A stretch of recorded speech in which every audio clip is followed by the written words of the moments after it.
Esse é mais um Café com Contabilidade e hoje nós vamos falar das principais dúvidas que a gente sempre recebe aqui no escritório, no nosso dia a dia.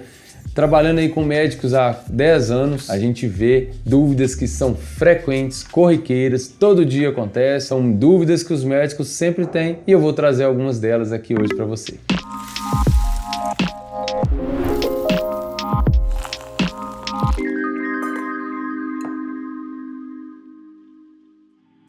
Uma pergunta aqui para a gente começar. Qual a diferença de uma contabilidade comum e uma contabilidade especializada? Olha, essa é uma dúvida bem comum mesmo. E A às gente vezes até já falou em outro vídeo. já é comum porque eu gosto sempre de assimilar a rotina do médico. Existe um médico generalista que formou ali, que tem toda a capacidade para atuar, mas existem os especialistas que se formam, que dedicam tempo e horas naquela função específica e aperfeiçoam o trabalho tecnicamente, aperfeiçoam nos detalhes que realmente fazem a diferença ao longo da jornada. Então a gente costuma falar assim, que se eu tiver com uma dor no peito, a minha tendência é procurar um cardiologista e não um generalista, porque se eu tiver com alguma situação específica ali no coração, o cardiologista vai me atender de forma melhor. Assim como na contabilidade, a gente é especialista em contabilidade médica, a gente só estuda o médico, a gente não estuda outra área, então a gente cuida de temas e detalhes que na rotina cotidiana aí de outras áreas, outros profissionais, a gente não envolve, mas na vida do médico a gente vai profundamente ali entender cada detalhe. Posso atender sem abrir o CNPJ? Pode sim. O que a gente tem que avaliar é que na maioria dos casos, hoje em dia existe uma exigência dos hospitais, clínicas, e você tem que ter um CNPJ para prestar o serviço. E em outros casos, quando não existe essa obrigação, tem que ser levado em conta o custo-benefício de ter ou não um CNPJ para prestar serviço ali. E em alguns casos, a diferença pode ser muito grande financeiramente. Um exemplo claro disso é um médico que ganha aí, tem um contrato de 20 ou 30 mil reais por mês. Se ele for pessoa física, ele vai gastar cerca de 10 a 15% a mais de imposto comparado com alguém que está no pessoa jurídica. Ele vai gastar entre 3 a 4 mil reais a mais todos os meses, que em um ano são mais de 40 mil reais, se ele escolher estar na pessoa física ao invés de estar na pessoa jurídica. Então, por isso, cada caso tem que ser analisado, mas respondendo a pergunta, poder pode. Agora, sempre esteja ao lado de alguém que vai te ajudar a escolher, fazer a melhor escolha. É só receber pela PJ do pai, mas às vezes o pai é médico. Poder até pode, é muito comum às vezes o pai que é médico e o filho entrar na PJ, que já tem contador, já está tudo organizado, só que normalmente o pai, por exemplo, normalmente um médico já especializado há anos no mercado, ele está num regime, e na maioria dos casos, no lucro presumido, que é um regime que paga mais imposto quando você tem um faturamento maior, mas se um médico recém-formado tem uma empresa sozinho ou uma sociedade de pessoas que acabaram de se formar com rendas menores, ele vai pagar menos imposto do que estando na empresa do pai ou de alguém da família. Então, assim, de novo, a orientação é tenha o suporte de alguém especializado que vai fazer essas comparações e te ajudar a tomar a melhor decisão.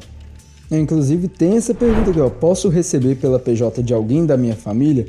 Aí, no caso, você respondeu aqui que se a pessoa entrar na PJ de alguém da família, beleza, né? Vai pagar mais imposto, mas pode. Mas e se for só um trabalho? Aí pegar PJ emprestado só para receber? Não pode. Acontece que muitas vezes alguém da família ou algum amigo, colega tem um contrato com o hospital, com a UPA ou com algum lugar e aí você vai cobrir aquele horário ali ou então você precisa de um CNPJ que você não tem para prestar serviço em outro local, só que você não é sócio daquela sociedade. Então, perante as regras do conselho, do CRM, como você não é sócio, você não presta serviço por aquela empresa, como que você vai legalizar o seu dinheiro ou para legalizar da maneira certa fica muito caro, ou você provavelmente vai estar agindo de forma ilegal diante do conselho de classe, até mesmo algumas questões governamentais que são impeditivas para você fazer isso. Mais uma aqui, o médico pode atuar como PJ e CLT ao mesmo tempo? Boa! O médico pode sim, e é também comum. Às vezes o médico tem um vínculo CLT em algum lugar, que CLT é a carteira de trabalho assinada, né? Funcionário de um hospital de determinado local. e ao mesmo tempo ele tem uma PJ prestando serviço em outro local. Então é permitido, sim. Dá para assinar carteira já tendo empresa? É tranquilo? Dá para assinar carteira tendo empresa, não tem problema, não tem impedimento.